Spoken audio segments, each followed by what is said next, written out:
وہ اسکول کی طویل کوریڈور میں دوڑ رہے تھے کہ اچانک انہیں سامنے ایک کالا سایہ نظر آیا۔ سایہ بالکل انسانی شکل کا تھا مگر اس کا جسم دھندلا تھا۔ اس کے ہاتھ لمبے اور انگلیاں نوکیلی تھی۔ بچے ساکت ہو گئے۔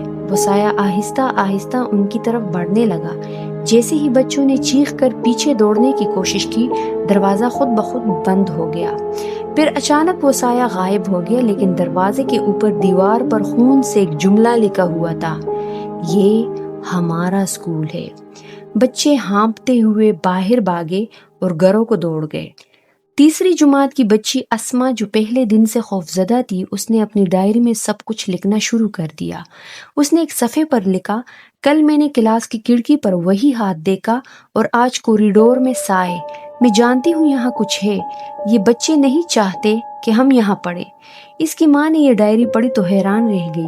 وہ اگلے دن پرنسپل کے پاس شکایت لے گئی، مگر پرنسپل نے کہا، بی بی بچوں کی باتوں پر دھیان نہ دے، یہ سب ڈر کی وجہ سے ہے۔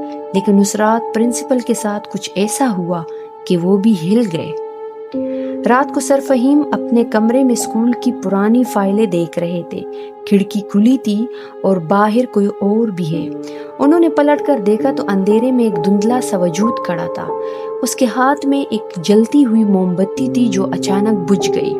اندھیرا چھا گیا اور ایک سرد باری آواز گونجی، بچوں کا خون ابھی بھی دیواروں میں ہے۔ پرنسپل نے چیخ کر بتی جلائی مگر وہاں کوئی نہیں تھا۔ اگلے دن پرنسپل نے غصے میں چوکیدار بابا اکرم کو بلایا اور کہا، یہ سب کیا ہے؟ تم اسکول کے پرانے آدمی ہو، سچ بتاؤ یہ سب کیوں ہو رہا ہے؟ بابا اکرم نے کانپتے ہوئے کہا، صاحب یہ اسکول عام جگہ نہیں، یہ دیواریں اب بھی ان بچوں کے خون سے تر ہیں جنہیں 20 سال پہلے یہاں جلایا گیا تھا۔ ان کی روحیں قید ہیں، وہ کسی کو سکون سے یہاں پڑھنے نہیں دیں گی۔ پرنسپل حیران رہ گئے، یہ بات تم نے پہلے کیوں نہ بتائی؟ بوڑھا چوکیدار بولا، صاحب جو یہ راز کھولتا ہے وہ زندہ نہیں رہتا۔ اسکول کے پچھلے حصے میں ایک پرانا کمرہ تھا جس پر زنگ آلود بڑا سا تالا لگا ہوا تھا۔ بچے اکثر کھیل کے دوران اس کے قریب جاتے، لیکن جو ہی دروازے کے پاس پہنچتے ایک عجیب سا دباؤ محسوس کرتے، جیسے کوئی نظر نہ آنے والی طاقت انہیں پیچھے دھکیل رہی ہو۔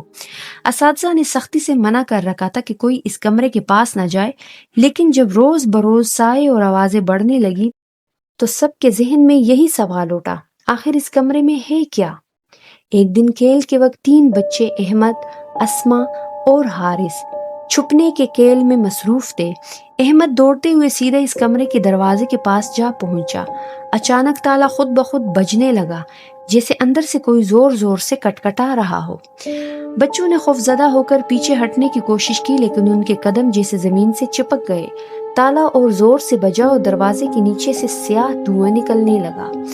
دھوئیں کے ساتھ ساتھ ایک بچے کے رونے کی آواز بھی آنے لگی۔ اسما کانپتے ہوئے بولی، یہ اندر کوئی ہے، کوئی مدد مانگ رہا ہے۔ مگر اگلے ہی لمحے دھواں غائب ہو گیا اور سب کچھ پھر خاموش ہو گیا۔ اسی رات پرنسپل فہیم نے طے کیا کہ وہ اس کمرے کا راز کھولیں گے۔ یہ ڈرامہ اب ختم ہونا چاہیے، انہوں نے خود سے کہا۔ وہ بابا اکرم کے پاس گئے اور چابی مانگی، لیکن بابا اکرم نے ہاتھ جوڑ لیے، صاحب خدا کے لیے اس کمرے کو مت کھولے، وہاں ایسی چیز قید ہے جو آزاد ہو گئی تو سب کو لے ڈوبے گی۔ سر فہیم نے ڈانٹ کر کہا، یہ سب وہم ہے، کل صبح یہ تالا ٹوٹے گا۔ اسی رات جب سر فہیم اپنے کمرے میں سو رہے تھے، اچانک انہیں کسی کے قدموں کی چھاپ سنائی دی، جیسے کوئی ان کے بستر کے قریب آ رہا ہو۔ انہوں نے آنکھ کھولی تو اندھیرے میں ایک بچہ کھڑا تھا۔ اس کے کپڑے جلے ہوئے تھے، چہرہ راکھ سے بھرا ہوا تھا اور آنکھوں میں سرخ روشنی جل رہی تھی۔ بچہ مدھم آواز میں بولا، سر ہمیں آزاد کریں۔ پھر وہ لمحے میں غائب ہو گیا۔ سر فہیم پسینے میں ڈوب گئے، انہیں لگا یہ سب خواب ہے، مگر کمرے کے فرش پر جلنے کی بو باقی تھی۔ اگلے دن مزدوروں کو بلوا کر دروازے کا تالا توڑ دیا گیا۔ جیسے ہی تالا گرا، کمرے کے اندر سے ٹھنڈی ہوا کا جھونکا آیا جو کسی قبرستان کی ہوا لگتی تھی۔ کمرہ اندھیرا تھا، دیواروں پر جلے ہوئے ہاتھوں کے نشانات تھے اور فرش پر کوئلے کے سیاہ دھبے۔